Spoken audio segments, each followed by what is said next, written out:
आउज़ुबिल्लाहिमिनश्शैतानिर्रजीम बिस्मिल्लाहिर्रहमानिर्रहीम अस्सलामुअलैकुम वरहमतुल्लाहि वबरकातुहू। और मेरे तमाम वाईटी के बहन भाइयों को मेरी तरफ़ से शब मिराजुल नबी बहुत बहुत मुबारक हो। ये रात सब मुसलमानों के लिए बहुत ही बरकतों वाली रात है और इस रात को शब मिराज इसलिए कहा जाता है क्योंकि इसमें हमारे नबी पाक सल्लल्लाहु अलैहि वसल्लम ने अल्लाह ताला की ज़ियारत की थी और हज़रत जिब्राईल अलैहिस्सलाम को हुक्म हुआ था कि जाओ और मेरे नबी को मेरे पास ले कर आओ। और वहाँ से फिर हज़रत जिब्राईल अलैहिस्सलाम को हुक्म हुआ और वो बुराक पर हज़रत नबी पाक सल्लल्लाहु अलैहि वसल्लम को आसमानों पे ले कर गए। और रास्ते में जब वो आसमानों पर गए तो रास्ते में उन्हें कई नबी जो हमारे थे उनकी ज़ियारत हुई, जो अपने अपने कब्रों में नमाज़ें पढ़ रहे थे, सलावात पढ़ रहे थे, क्योंकि उन्हें अल्लाह ताला का हुक्म था। और सबसे ज़्यादा जो है हज़रत मूसा अलैहिस्सलाम का ज़िक्र आया था कि उन नबी पाक सल्लल्लाहु अलैहि वसल्लम ने भी उन्हें देखा कि वो अपनी कब्र में नमाज़ पढ़ रहे थे, यानी कि सलात पढ़ रहे थे। और जब वो आसमानों पे गए थे तो वहाँ पे सबसे पहले उन्हें हज़रत आदम अलैहिस्सलाम से पहले आसमान पे उनकी मुलाकात हुई थी। और फिर इसी तरह जो आसमान थे सारे, उस पे उन्हें कोई ना कोई जो नबी हैं वो मिलते गए थे। और जो आखिरी नबी हमारे मिले थे उन्हें 7वें आसमान पर, वो थे उनके दादा हज़रत इब्राहीम अलैहिस्सलाम। और इसी तरह जब नबी पाक सल्लल्लाहु अलैहि वसल्लम आसमानों पर गए तो अल्लाह ताला ने हुक्म दिया कि आप अब मेरे सामने आएँ और अपना जलवा दिखाएं। और यूँ नबी पाक सल्लल्लाहु अलैहि वसल्लम ने वहाँ पे काबा कोसैन पर फाइज हुए और वहाँ से सारे पर्दे हटा दिए गए और अल्लाह ताला से उनकी मुलाकात हुई। और वहाँ से उन्हें नबी पाक सल्लल्लाहु अलैहि वसल्लम को ये तोहफ़ा जो नमाज का है वो मिला था।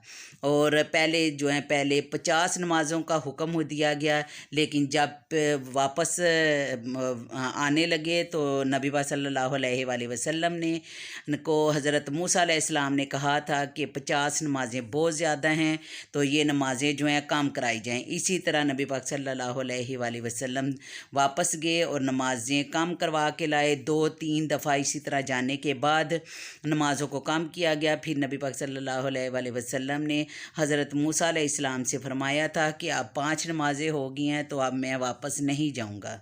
तो इस तरह ये नमाज़ें जो 5 का हुक्म हुआ, ये मुसलमानों के लिए तोहफ़ा है, यानी कि शब मिराज का ये मुसलमानों के लिए तोहफ़ा है। और हमें ये तोहफ़ा हमें बहुत ही अच्छा मिला।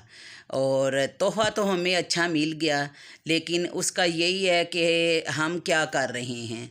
हम कोई नमाज़ें अपनी जो फ़र्ज़ नमाज़ें हमें मिली हैं हम नहीं अदा करते, यानी कि हम इस तरह गाफिल हो के बैठे हैं कि हमारा ध्यान जो है वो बहुत ज़्यादा दुनिया में लगा हुआ है और हम अपने आप को नहीं देख रहे कि हमें ये सब कुछ जो मिला है ये हमें अपने नबी के सदक़े में मिला है।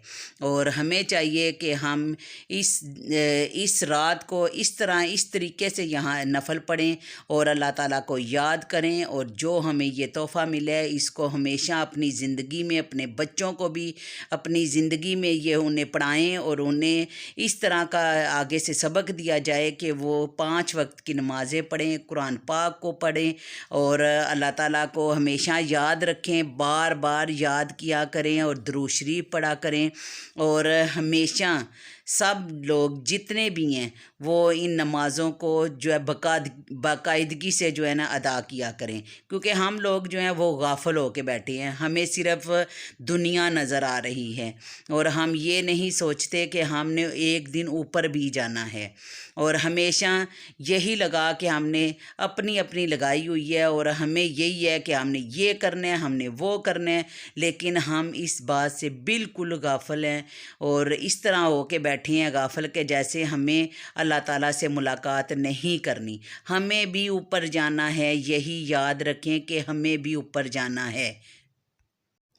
اور میں یہی زیادہ زور دے کر آپ لوگوں سے، بلکہ سب سے جتنے بھی میرے ویڈیو یہ دیکھیں ان سے یہی کہوں گی کہ جو کچھ بھی کریں دنیا میں، لیکن ایک بات ہمیشہ یاد رکھا کریں کہ یہ دنیا عارضی ہے، یہاں پہ ہم سب جو ہیں مہمان ہیں۔ ہمیں ایک دن اوپر اللہ تعالیٰ کے پاس جانا ہے، ہمیں اوپر جانا ہے، اور یہی یاد کر کے ہمیں ہمیشہ نماز پڑھنی چاہیے، جو ہمارے اوپر فرض دیے گئے ہیں، روزے، زکوٰۃ، حج، یہ سب۔ اگر حج کی تو جو کسی کو ہے، حج کی تو اگر کوئی توفیق ہے تو بندہ کر سکتا ہے، لیکن کسی کے پاس نہیں ہے تو وہ نہیں کر سکتا۔ اس کا یہ مطلب نہیں ہے کہ ہم یہی لگا کے بیٹھے کہ جی ہمیں فرض ہے تو ہم نے یہ کرنا ہے، نہیں۔ اگر آپ کے پاس نہیں ہے تو آپ نہ بھی کرو تو اس کا گناہ نہیں ہے، لیکن نماز جو ہمارے اوپر فرض کی گئی ہے، ہمیں نماز ہر حالت میں پڑھنی چاہیے، ہمیں قرآن شریف پڑھنا چاہیے، اپنے بچوں کو بھی سکھانا چاہیے، کیونکہ ہم سب مسلمان ہیں اور ہمیں ایک نہ ایک دن اس کا ہمیں ہمیشہ جواب دینا ہے اوپر جا کے۔ تو میں اسی کے ساتھ اجازت چاہوں گی۔ اگر میری کوئی بات آپ کو بری لگی ہو تو میں اس کے لیے آپ سے معافی مانگتی ہوں، اور دعاؤں میں مجھے یاد رکھنا۔ اللہ تعالیٰ آپ سب پہ اپنا کرم کرے اور معراج النبی بہت بہت مبارک ہو۔ اللہ حافظ۔